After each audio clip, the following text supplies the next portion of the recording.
Dr. Nadir Ali is an interventional cardiologist focusing on diet and lifestyle interventions to improve health and public guidelines. Please welcome Dr. Nadir Ali.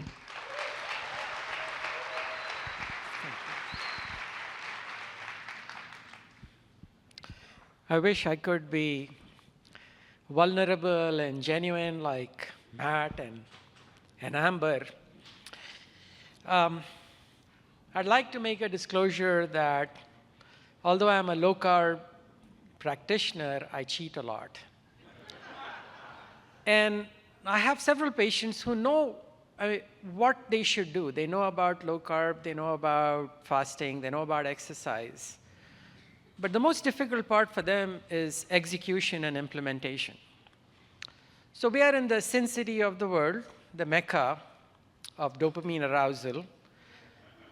So I thought I would talk about the pleasure centers today and see how I can try to help my patients and myself. The story starts with James Olds and Peter Milner, and they were investigating a rat in whom they had put in an electrode deep into their brain. And what they noticed is that the rat would want to go to that green grid so that it could get electrically shocked. And if they would move the grid a little bit to the left of the rat would pretty soon follow. And over time, you could train the rat and move it like a joystick. So what they had done, and although they did not know it, is that they had put the electrode deep into the rat's brain where the mesolimbic dopamine system is. And they said, well, let's see if the rat would forego food in favor of electrical stimulation. And so they starved the rat for 24 hours. And in case you're wondering what 24 hours feels to a rat in human equivalents, that's 30 days.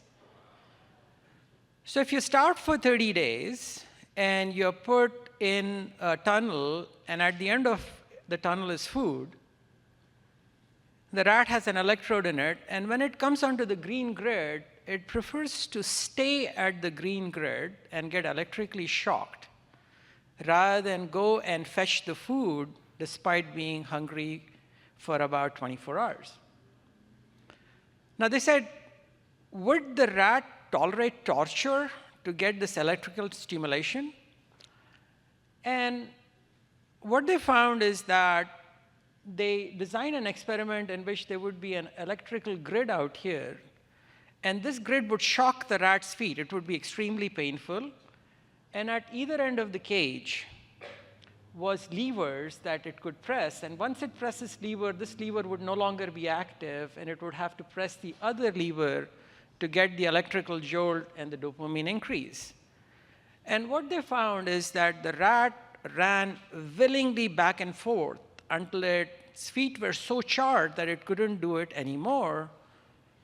And Olds said that the only reason that the rat would do this is because this is providing the rat with pleasure and bliss. So this was not unnoticed by Dr. Robert Heath. He was a psychiatrist at Tulane. Some people call him a maverick, others call him a monster, but he decided that he's going to try this in humans, and he put electrodes deep into the human brain in several of his patients. And he said that by doing this, based on his experience, that he can treat depression, schizophrenia, psychosis, and other disorders.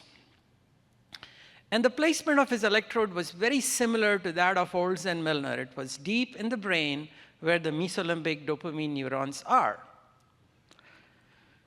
Now, Dr. Heath's patients behave pretty much like Olds and Milner's rats. When given the opportunity to shock, they had a little self-stimulator, they shocked up to 40 times per minute. The investigators reported that the patients appeared to like the shocks. They preferred it over food even when they were hungry. And the dominant psychiatric paradigm at that time was of behaviorism. Behaviorism means that anything that the person does is objective, is real.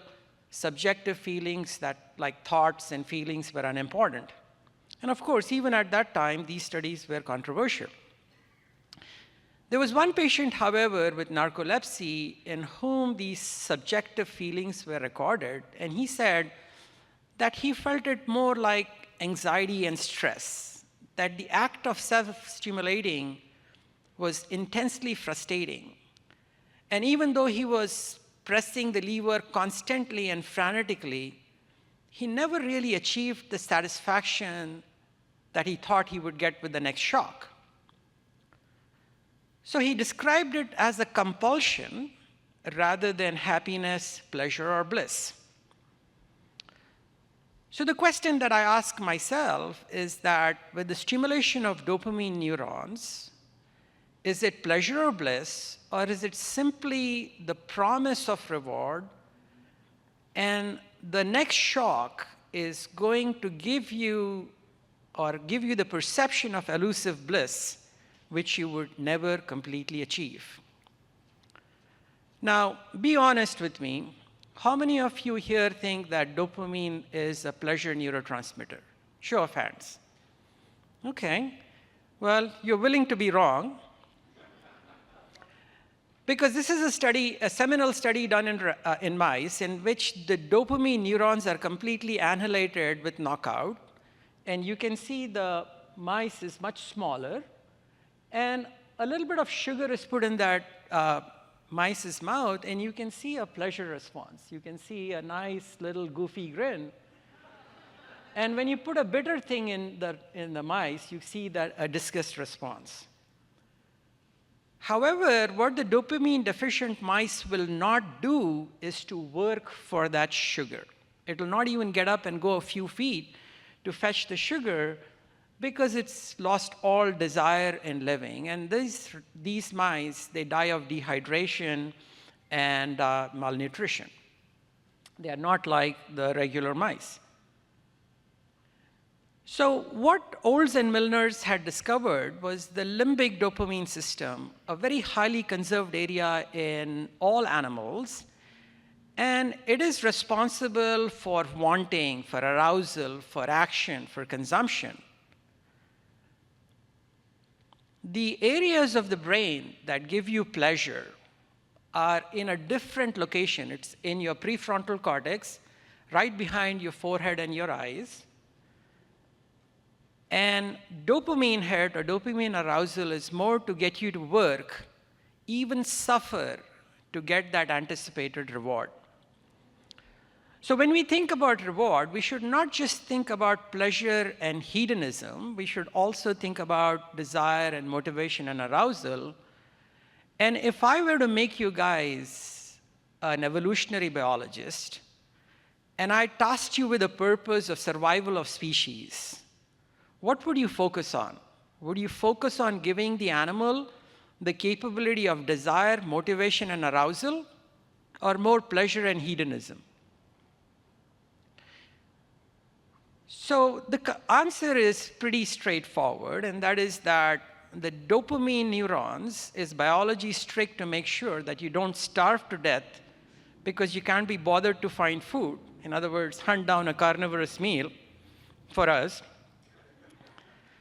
And that you don't hasten human extinction because seducing a potential mate seems like too much of an hassle. So the promise of reward is brain strategy to keep you hunting, gathering, working, wooing. And our dopamine reward system evolved thousands of years ago. When we used to roam the savannah, we would find rewards very scarcely and sparsely. It was never designed to be activated as frequently as we are doing it. We now live in a world that is extremely different than our ancestors. So our modern world is filled with all kinds of overwhelming abundance of food that is titillating and stimulating our dopamine neurons. It's as if that tres leches cake is directly wired into my brain and giving me that dopamine arousal and wanting me to cheat and lose my willpower. And when I go home after working for 12 hours in the hospital, all I can do is to sit on the couch and scroll through YouTube looking for the next dopamine hit from a Dave Feldman or Nick Norbert's video.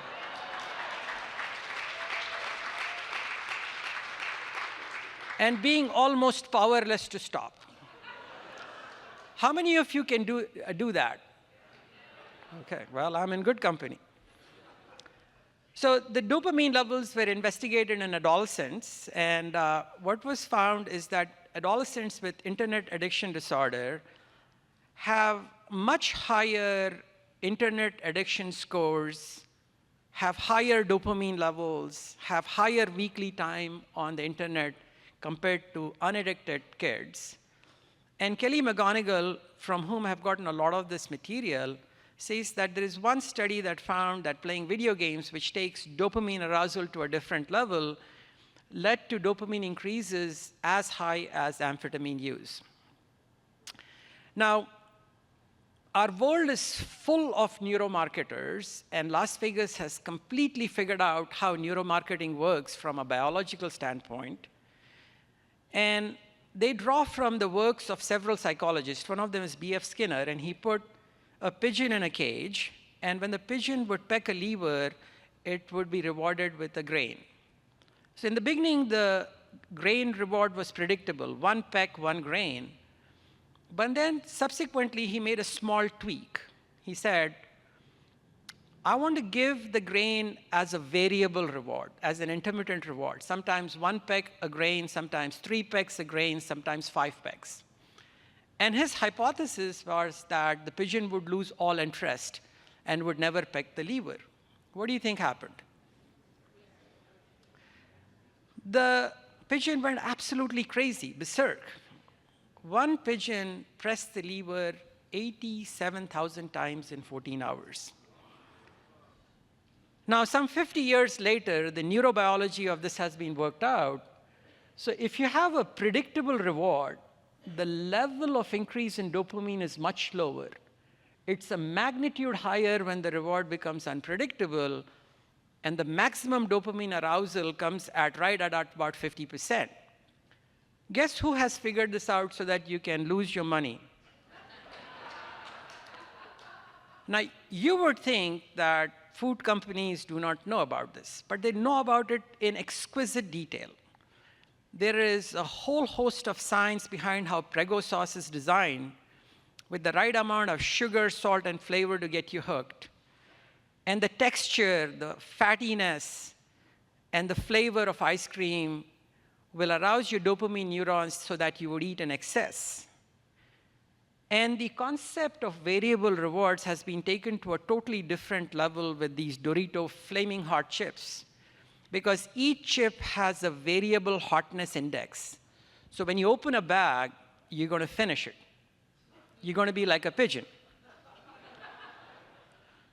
So I want you to consider becoming a dopamine detective in your life. See, what are the different ways in which marketers are causing arousal of your dopamine neurons, either in your grocery store or in your bakery, where the free samples make you buy more, or if you are discount conscious, how Amazon has these sales while supplies last that would sure excite your dopamine neurons and make you overconsume. Some people looking at this think that dopamine is evil, wrong button, that they want to make neuromarketing illegal, and certainly this is not going to be possible. But you can perhaps harness the potential of dopamine. So this is a fishbowl technique that is used in alcohol and drug rehabilitation. And in this study, patients who pass their drug test can draw from a fishbowl. So when they draw a slip from the fishbowl, they get either a reward of $1 to $10 about 50% of the time. And the other 50 slips will have some good saying like, keep it up, keep up the good work. And only one slip out of the 100 would have a jumbo reward of $10.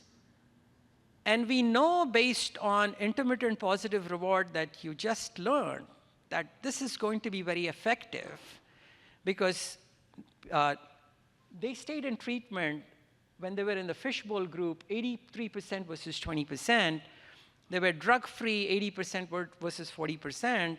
And even after the study was over, they managed to remain drug-free, showing you the power of dopaminizing your rewards.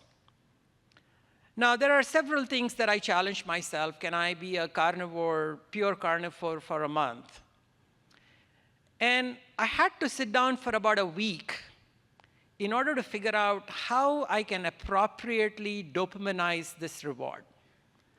So don't think that it's an easy activity for you to do. It's something that you would have to sit down and genuinely work through that.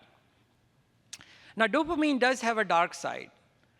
It just doesn't provide you with a carrot, the promise of reward, but dopamine neurons activate the stress centers in the brain. They make your adrenal gland make more epinephrine and cortisol, and they can make you feel downright rotten.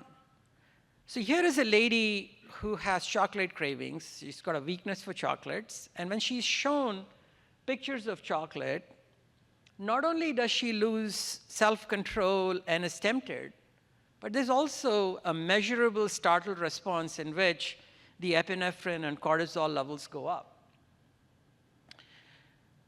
Now, this is an important point that was investigated by Dr. Berridge, in which he described something called a decoupling. In other words, when there is a promise of reward for me, like by consuming a chocolate tres leches, I just get intensely focused that the seeking, craving, the willingness to work and get that reward as evidence that this desire is going to make me happy. But when I go deep down into it, there's a decoupling between the promise of reward and consumption will actually lead me to unhappiness, because the main goal of the dopamine neurons is for you to pursue, but it's never going to give you a stop signal even when the experience does not live up to its promise. So this is Dr. Berridge's work in which he's showing that when you get addicted, the wanting increases, the desire increases, but it is decoupled or uncoupled from liking. So in other words, addiction, people have a high desire without having a subsequent increase in liking. So I want you to go out and test a promise of reward, like anything that you really like to do, and notice what that promise of reward feels like. Does it feel like arousal, anticipation, stress, anxiety? And then mindfully indulge, but don't rush through that experience. Does the promise of reward really get you satiated? Or does it make you feel frustrated, overstuffed, unhappy, and out of time? Because by doing that, you would say, I can come to one of two conclusions. One is that mindfulness can lead to the observation that you need very little of it to get satisfied. Or you can come to the alternate conclusion that you find a decoupling, a mismatch between the promise of reward and the pleasure itself, and you will stop that activity. Now, many of you may be wondering that, hey, I'm going to go to my doctor and say, give me a drug that will annihilate dopamine from me.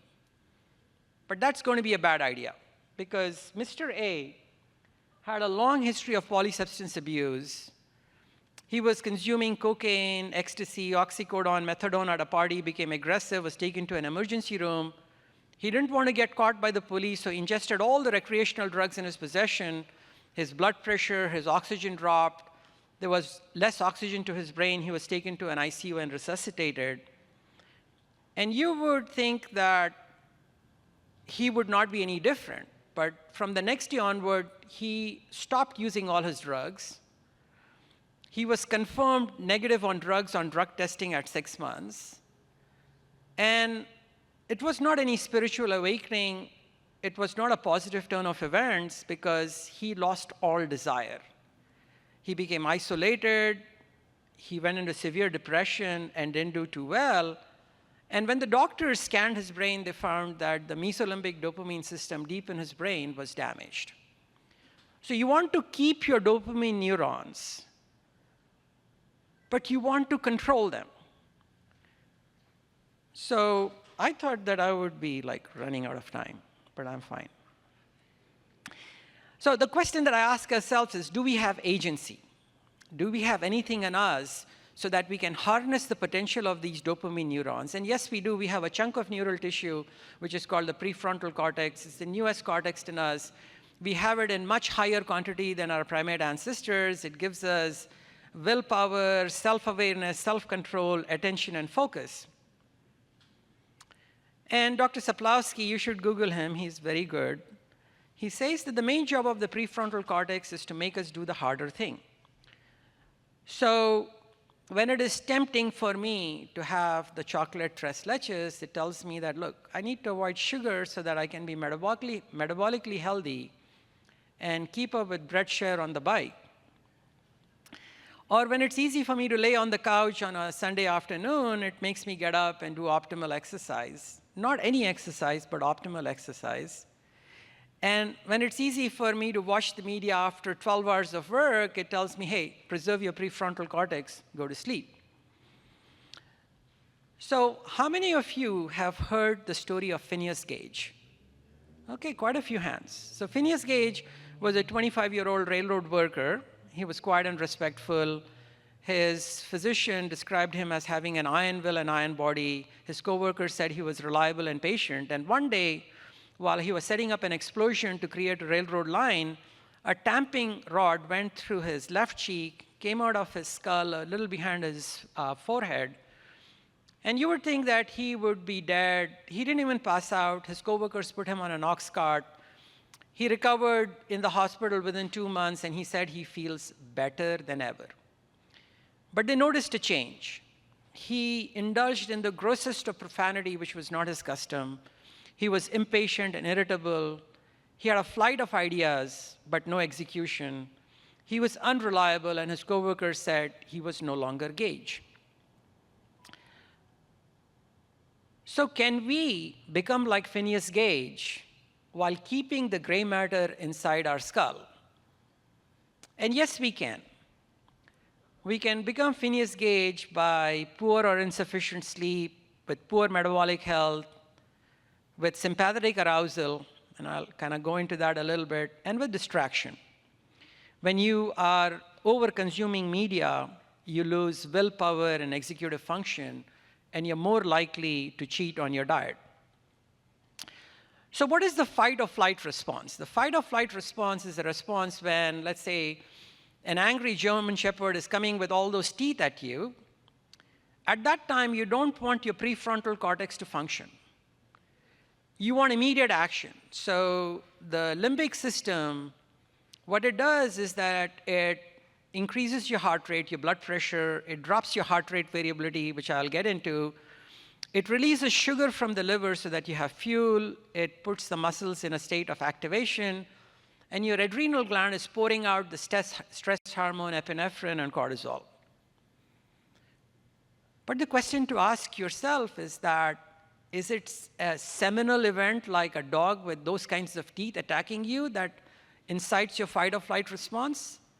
The answer is no, because stress, too much sugar, metabolic disease, alcohol, poor sleep, sedentary life, all of these do the same thing in terms of activating the fight-or-flight response and make you lose your prefrontal cortex function. So suppose you are walking down in your neighborhood and there is this bakery and you see this chocolate tres leches. It's really the chocolate one here, with whipped cream and the strawberry topping. And you're saying that, hey, look, I am in a state of arousal like the man at the bottom is. He's more likely to consume, but this lady wants to get into her skinny jeans. And what can she do to activate the prefrontal cortex? And this is called the pause and plan response. So pause and plan response is as built into our physiology as the fight and flight response, but perhaps it's not intuitive. And the first thing you need to do is to slow down your breathing. By slowing down your breathing, you slow down your heart rate, you drop your blood pressure, you increase your heart rate variability, you drop the stress hormones, you put the muscles in a state of relaxation. So what is heart rate variability? Dr. D'Agostino talked about it with the Aura ring. Some people measure it with the Apple Watch. But when you're sympathetically aroused, the heart beats like a metronome. It has definite periodic interval without variation that it is beating. So here it's at 1 second throughout. On the other hand, when your prefrontal cortex is activated, when you're in a state of calmness, there is a variation in beat to beat by a few milliseconds. And that's one of the best ways for you to measure how calm you are. And by practicing this, perhaps you will have better control over your prefrontal cortex. What are the other things that you can do? So we talked about slowing your breathing, but there are aspects of meditation, sleep, and exercise that make your prefrontal cortex function better. Matt was up here. He talked about doing meditation. My good friend Ravi Krishnamurthy is right sitting in the second row. He is a meditation expert with several years. He might find the study interesting. This is a study in expert meditators, and they looked at their prefrontal cortex thickening. And what they found is that the prefrontal cortex, when they were young, was just slightly thicker than the controls, which are in red.